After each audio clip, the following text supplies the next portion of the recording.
नमस्कार दोस्तों, मैं महेंद्र चौधरी आप सभी का स्वागत करता हूं आपके अपने यूट्यूब चैनल मैथ मैजिक पर।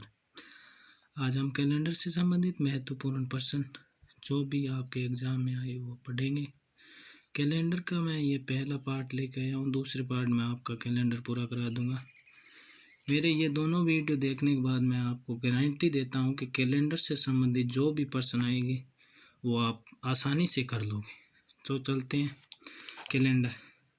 कैलेंडर में महत्वपूर्ण कुछ बातें, जैसे साधारण वर्ष, वह वर्ष जो 4 से विभाजित न हो वो साधारण वर्ष कहलाता है। यानी दोस्तों जिस वर्ष में 4 से डिवाइड न हो वो साधारण वर्ष होता है। जैसे 1991, 1999, 2007, 2013 ये सभी साधारण वर्ष है। और लीप ईयर, वह वर्ष जो 4 से विभाजित हो जाए, जैसे 1992, 2008, 2016 ये सभी लीप वर्ष है।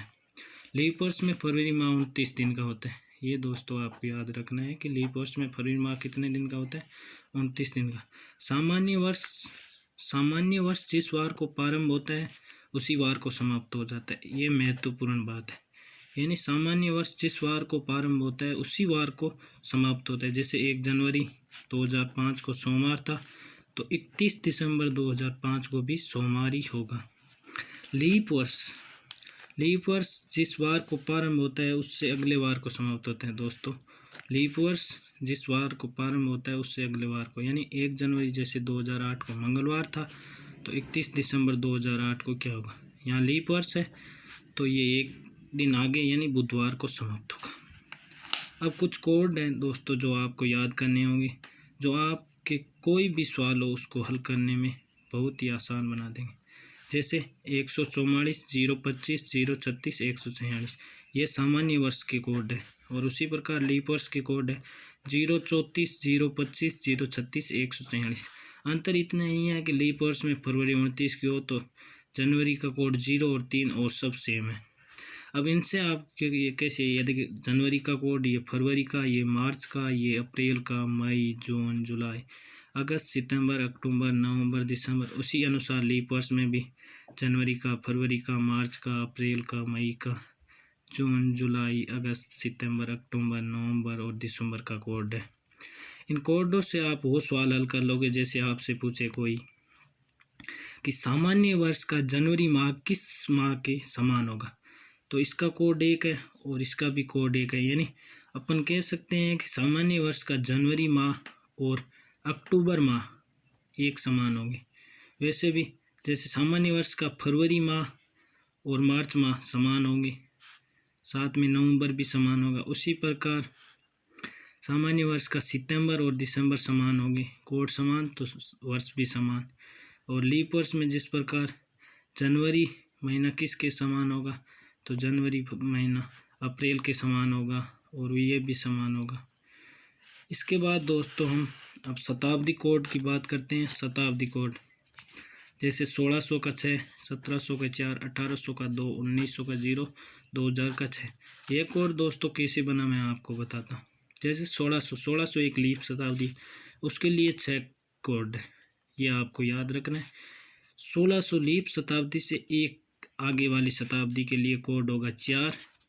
अगर लीप शताब्दी के बाद दो शताब्दी बीत जाए तो उसके लिए 2 कोड, 19 और 3 बीत जाए तो उसके लिए 0 कोड। वापस लीप शताब्दी तो 6। उसी प्रकार जैसे आपको पूछ ले 2100 का कोड तो आप कर दोगे 4। फिर 2200 का तो ये 2200 मतलब 2000 से ये 2100 का कोड 4 और 2200 का कोड 2000 से 2 आगे तो 2 आगे उसके लिए 2 कोड बताए। ये कोड आपको याद होना ज़रूरी है दोस्तों। इसके आधार पर आप कैलेंडर से संबंधित जो भी महत्वपूर्ण सवाल होगा वो कर लोगे। अब कुछ सवाल दोस्तों इस प्रकार कहते हैं, जैसे समान कैलेंडर। ऐसे प्रश्न पूछा है कि मान लो 1975 का कैलेंडर किसके समान होगा। ऐसे प्रश्न आए तो आपको एक याद रखने ये कोड 6611। इसका मतलब क्या होगा दोस्तों, देख लो। अगर आपका जो भी सन दिया हुआ है वो लीप वर्ष है, लीप वर्ष से एक आगे वाला साल है, तो उसके लिए आप कोड जोड़ोगे 6, और लीप वर्ष से 2 साल आगे उसके लिए भी 6, और लीप वर्ष से 3 साल आगे हो उसके लिए 11। ये तीनों कोड आपको याद करने होंगे।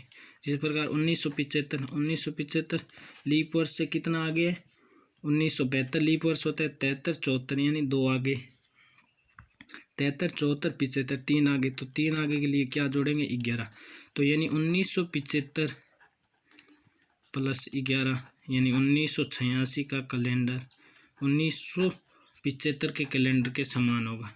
ये तीनों आपको याद रखना है दोस्तों।